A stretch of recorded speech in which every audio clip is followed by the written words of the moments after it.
talking again about Young Justice. Two parts today. Actually, technically three, but we're not going to get into the third part. Part one. Beast Boy takes some of his group out to an amusement park, and while there, Perdita is kidnapped by who we think is Count Vertigo. And fun fact, in this continuity, we learn that Count Vertigo is actually her uncle, which I think would be a really cool thing to explore, but unfortunately the show, as far as I know, does not explore that. But that will be an interesting thing to get in season 5. Actually, no, because I think she dies. But there.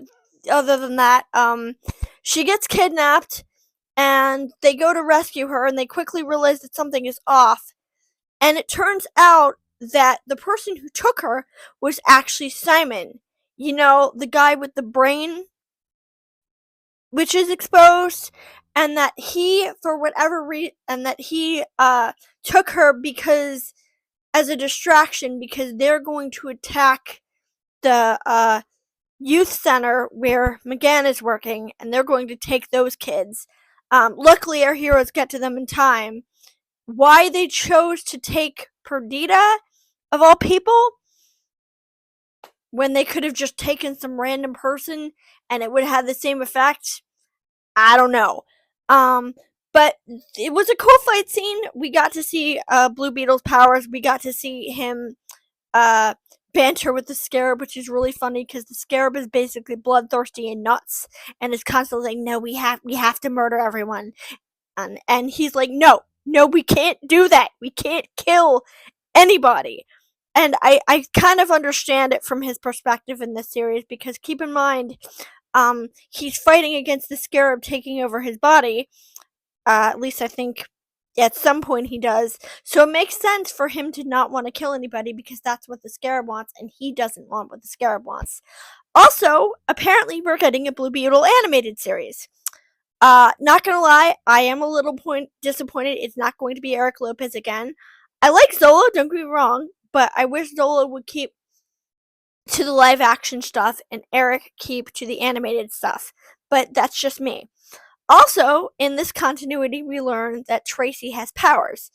Although maybe in every continuity, because as far as I know, the only thing I know about her is that she is Jaime's friend. I like her. We don't get to see a lot of her, but she's fun. Other than that, that's it for this part. They rescue the kids, and we discovered that the Reach now, or the Late, or whichever one we're, because they're kind of interchangeable. They know now that there's an operative team, and that there's a side team. We also get, actually no.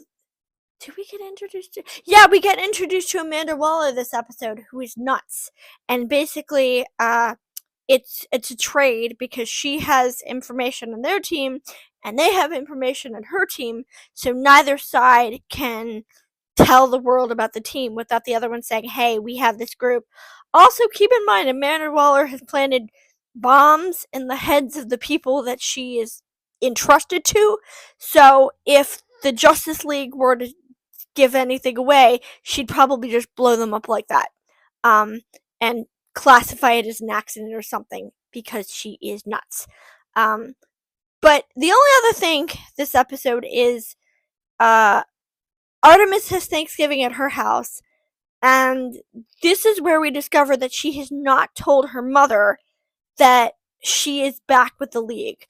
And her mother rightfully is very upset, because keep in mind, her mother, who I initially mistook for Cheshire, and was like, wait, I thought she wasn't seeing her daughter. But no, they're just both voiced by Kelly who I love to death, but that's just funny to me.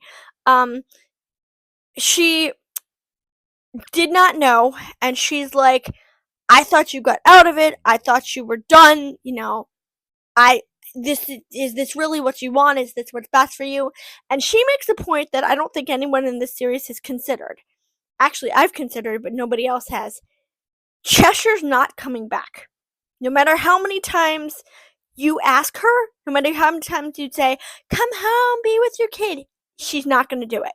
She's not coming home. Y'all gotta give up doing that because I know, and I'm pretty sure most of the viewers know, she's not coming back. And Leanne, the little one, needs a mother. Why she can't just have a single father, I don't know. Or another father, or an entire team of moms, because the league could help raise her. They could keep her at the Hall of Justice or something. I don't know. But I think it is a good point to consider what's best for her instead of what's best for Artemis. And, obviously Artemis is not happy about this, but her mother definitely has a good point. That child needs somebody to look after her. And if her mom's not going to do it, you need to do it because you've stepped in and you need to think about what's best for this child. I think that's interesting. I care more about the human stuff and the meta-human stuff, but it is at least good character drama work, so we have that. Other than that, that's it for today, and I'll be back on Monday.